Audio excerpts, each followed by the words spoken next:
Well, good evening and welcome to Tucker Carlson Tonight. Another day, another installment in the Russian election soap opera. This one, an unexpected plot twist. Earlier today, Donald Trump Jr. released an email exchange he had last summer with an English publicist named Ron Goldstone. Now, Goldstone had offered Trump a meeting with a Russian lawyer called Natalia Veselnitskaya. Pronounced that twice. He claimed she had incriminating information about Hillary Clinton's dealings with Russia. Now, Don Trump took the bait and met with Veselnitskaya some weeks later, though he complained later that she had nothing interesting to say during the meeting and instead just talked about Russian adoption law. Goldstone, meanwhile, emailed Trump Jr. to claim, without offering any evidence to support it, that the Russian government supported his father, Donald Trump's presidential campaign. Now, Don Trump released all those emails a little before noon today, and within minutes, the Congressional Treason Caucus swung into action to accuse Donald Trump Jr. of betraying his country. We're now beyond obstruction of justice in terms of what's being investigated. This is moving into perjury, false statements, and even into potentially treason. So, according to a sitting member of Congress, gossiping with foreigners now qualifies as treason in America, even if no meaningful information is exchanged. You ought to consider that before you allow an exchange student to live in your house. It could be a bigger risk than you think. Later tonight, Donald Trump Jr. will be going on Sean Hannity's show to explain his side of things. Honestly, my takeaway when all of this was going on is that someone has information on our opponent. You know, things are going a million miles an hour. You know what it's like to be on a campaign. We just won Indiana, but we're talking about a contested convention. Things are going a million miles an hour again. And, hey, wait a minute. I've heard about all these things, but maybe this is something. I should hear him out. Did you tell your father anything about this? No. It was such a nothing. There was nothing to tell. I mean, I wouldn't have even remembered it until you start scouring through the stuff. It was literally just a wasted 20 minutes, which was a shame. Now, that full interview airs just ahead at 10, and you can decide for yourself what you think. But before then, consider what we know now, what Donald Trump Jr. did. A publicist emailed him to say his client had damaging information about a political opponent. Trump met with the client. Apparently, he learned nothing during that meeting. For that, he's an enemy of the state guilty of a capital crime. Now, if that is true, we've reached a new level of hysteria that could be dangerous to an awful lot of people, and not just the Trump family. How many lobbyists in Washington routinely meet with foreign agents who are seeking to influence American policy? Well, most of them, probably. It's going on right now as we speak in dozens of restaurants in D.C., literally all over the city, because that's standard here and has been for a long time. And yet, by these new standards, all of those people are now facing the possibility of lethal injection. They ought to be worried about that. But here's the most interesting thing about today's story. What was the damaging information this publicist offered Don Trump Jr. about Hillary Clinton? Well, according to the email we saw today, it was, we're quoting, official documents and information that would incriminate Hillary and her dealings with Russia. In an interview today, the Russian lawyer in question says the only question she got from Donald Trump Jr. during that meeting was whether the DNC had received illegal funding from Russia. So in other words, the Trump people believed the Hillary people were colluding with Russia. Meanwhile, of course, the Hillary people thought that the Trump people were doing the same thing. So each side believed the other was in bed with Vladimir Putin. It's like a comedy sketch. It would be funny, actually, if Democrats weren't suddenly talking about death penalty offenses. Brit Hume has been in Washington a long time. That's why he's Fox's senior political analyst, and he joins us now for some perspective. Is this a death penalty offense, do you think? No, I think not. But I do think it does certainly suggest a willingness on the part of some of those associated with Trump, particularly his younger son, to collude with Russia if someone from Russia had information from the Russian government, as the email suggested, that would be damaging to Hillary Clinton. Is receiving information the same as colluding? Well, it could be so construed, but the point is the problem with the whole scenario about collusion being suggested by this is that apparently no information was exchanged, no information was obtained.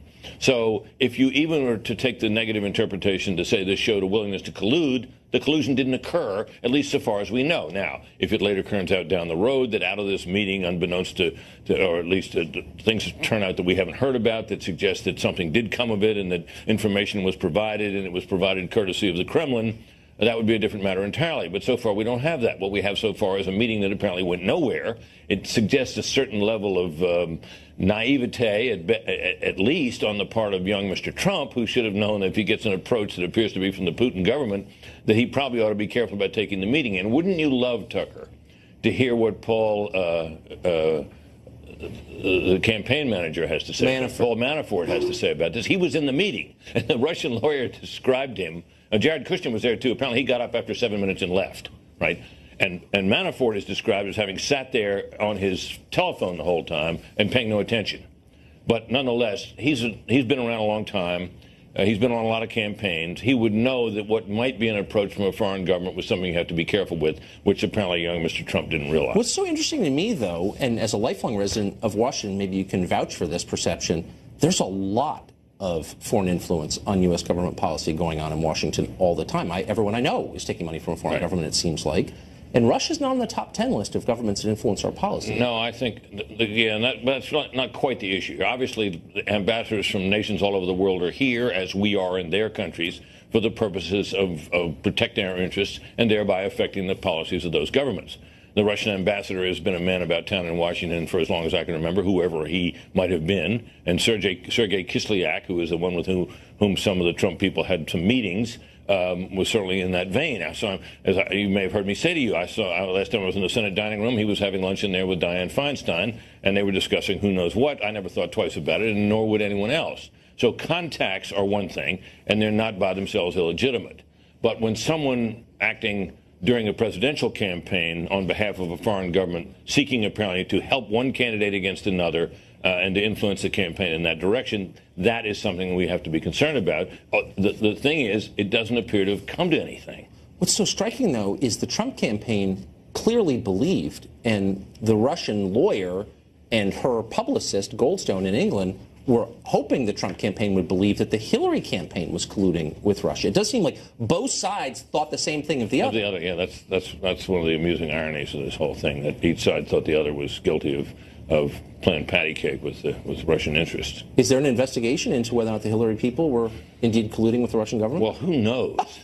Good point. What such investigations as are going on inside the Justice Department, headed by Mr. Mueller, are going whatever direction he chooses to take them. We have no evidence so far that any alleged Hillary Clinton campaign collusion with the Russians is a piece of it, but who knows? You know, it'd be so fun, since we're on this topic, in this vein, and we're all on the lookout for agent provocateurs from foreign countries, is to kind of get forensic about what American policies are influenced by foreign governments, what kind of money changes hands in Washington, how many people are lobbying on behalf of foreign interests, registered or not, legally or not. There's a lot of that.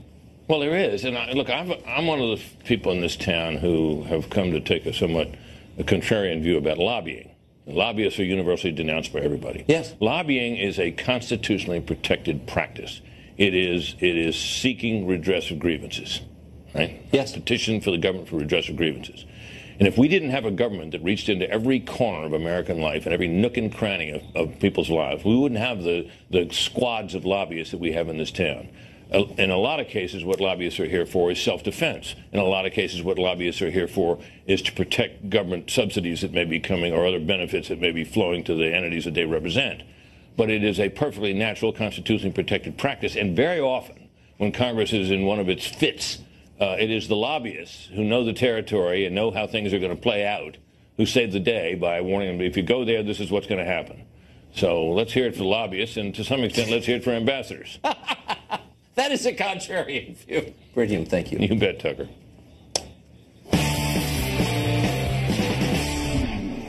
Well, sabotaging U.S. elections and eating children aren't Russia's only foreign policy goals. They're also firmly committed to fighting ISIS, which they're doing. And now it appears possible that Russian forces may have killed the head of ISIS, Abu Bakr al-Baghdadi. A Syrian human rights group announced today it has, quote, confirmed information pointing toward the death of Baghdadi. Whether or not it's true, it's interesting. It could be a big victory in the war on terror. So why aren't more in the U.S. more excited about it? And should we be willing to work with Russia against Islamic extremism? Ralph Peters is a retired U.S. Army Lieutenant Colonel, and he joins us tonight. Colonel, thanks a lot for coming on. Hey, glad to speak with you, Tucker. And for the record, yes, maybe your friends take money from foreign governments. I don't, and my friends don't. I hope they don't. It's appalling how much of that happens. And it's appalling how much of our policy is influenced by foreign governments. And you may see that at work now. The Saudis are dead set, of course, against Iran, and they have every reason to be. But I'm hearing a lot of people in Washington, and the Gulf states all feel the same way, A lot of people in Washington say all of a sudden, well, maybe, you know, defeating ISIS isn't such a victory. We've all been focused on defeating the Sunni terror threat embodied by ISIS, and now as we're moving toward achieving that, all of a sudden Iran is the real problem. Why shouldn't we take a moment to celebrate the potential death of Baghdadi? Well, indeed we should. But I would not jump to the conclusion that the Russians killed him. They actually walked back their claim that they'd killed him. And if you look at the timelines, the odds are pretty good that if he's dead, and let's hope he is dead, he was killed by a coalition-backed aircraft, because the Russians have not been seriously fighting ISIS. The Russians in Syria have been bombing hospitals, clinics, refugee columns, schools, and oh, by the way, they've been bombing the people we've been supporting, the anti-Assad opposition. Whereas they have been letting us take care of ISIS, and we've done a good job. Well, Russians are certainly brutal, and so I have no trouble believing anything that you just said. But you want an alliance with them? I don't know why we wouldn't. It's confusing to me why, when you have a power like Russia, which obviously has interests that diverge from ours, but has some that align, here, they've lost a lot of people to Sunni terrorism. Why wouldn't we cheer them on in their effort to stamp it out? Well, certainly we would, but we can't have an anti-terror alliance with terrorists, which is what the Russians are. They're not Islamist terrorists, and they hate the United States of America. Again, bombing hospitals, clinics, schools. But how about, murdering dissidents and journalists at home and abroad? Yeah, they're bad. No, we have nothing in common with the Russians. Why don't More or less than we do with the Saudis, our allies. Well, the Saudis I have no brook for the Saudis whatsoever. Really, because they're our main allies in this. They're not my main ally. And, I was warning about the Saudis decades ago, and you can read what I wrote about them. And the problem with Iran is that Iran is now, we've alienated just about everybody. We've blown it right and left in the Middle East. And now you've got Iran building an empire that'll stretch from Western Afghanistan to the Mediterranean. We've been doing a great job fighting ISIS.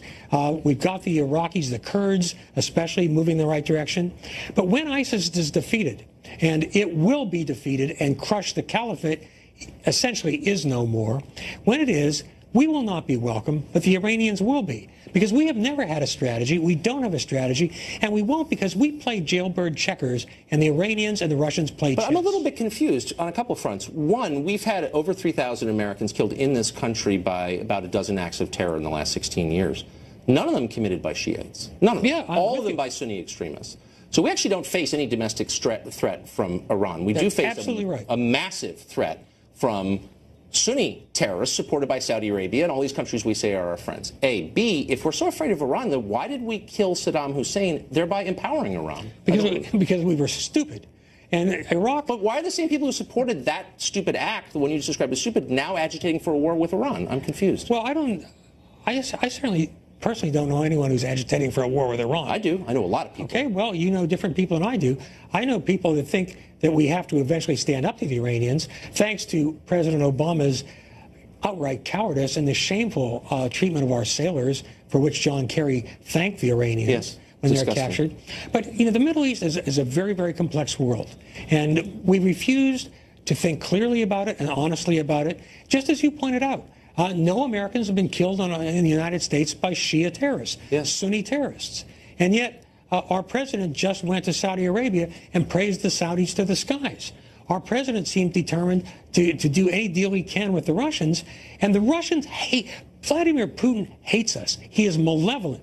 And he is as close to pure evil as I can find. He's also brilliant.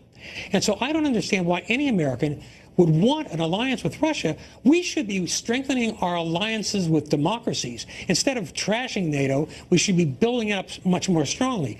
Why attack Australia? Why attack Canada? For God's sakes, I think it's about you make a fair point. It's just hard to see why, and I'm not vouching for Putin's character, which he seems like a shady guy, a strong man for sure, wouldn't want to live there. He's a killer. Hard to see why he's a threat to us. And how many wars can we fight at once? How many people can we be in opposition to at once? Why not just accept that people who are bad people share our interests and side with them? You sound like Charles Lindbergh in 1938 saying, Hitler hasn't attacked us.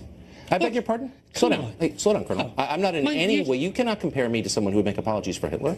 And I don't think Putin is comparable to Hitler. I think Putin is. Look, I think it's a grotesque overstatement. Putin is, well, I think it's insane. Putin fine. You can think it's insane all you want. You just compared me to a Nazi apologist because I asked a simple question, which is, slow down, why does it contravene American interest to make common cause with a group that's trying to kill ISIS? Invaded his neighbors, broken the long peace in Europe. He assassinates dissidents and journalists. He bombs women and children on purpose in Syria. He is as bad as Hitler. And I'm sorry, if you don't like the Charles Lindbergh thing, I will retract that. But let's just say you sound like someone in the 1938 saying, what's Hitler done to us? Putin is the equivalent of Hitler. I would hate to go back and read your columns assuring America that taking out Saddam Hussein will make the region calmer, more peaceful, and America safer, when in fact it has done exactly the opposite, and it has empowered Russia and Iran, the two countries you say you fear most. Let's just be totally honest here. Yeah. We don't always know the outcomes. Right. They're not entirely predictable. And so maybe we should lower the moral tone a little bit. Okay, well rather than calling people accommodationists and say, we're not exactly sure what's going to happen. We can only make good decisions day by day. You made your career being an American conservative patriot. And now you're suddenly cheering for Vladimir Putin? I'm not in any sense cheering for Vladimir Putin. Well, you said and it's not accommodate. It's not. I'm cheering for America as always. Our interests ought to come first. And to the extent that making temporary alliances with other countries serve our interests, I'm in favor of that. Making sweeping moral claims, grotesque ones, comparing people to Hitler, advances the ball not 1 inch. Vladimir Actually, it blinds us to reality. Culpable. He hates America. He wants to hurt us.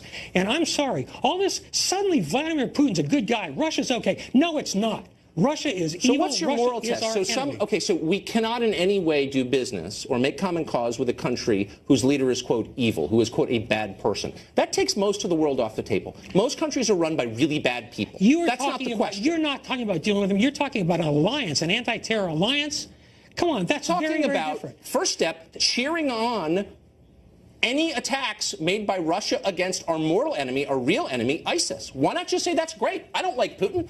I'm not living in Russia. I'm not taking money from the guy, but like a good deed is a good deed no matter who commits it. Why not just say that? Putin isn't killing ISIS primarily. He's attacking the anti-Assad people while letting us fight ISIS. And are you convinced, and do you speak Arabic, by the way? No, I don't. Oh, you don't? Okay, so.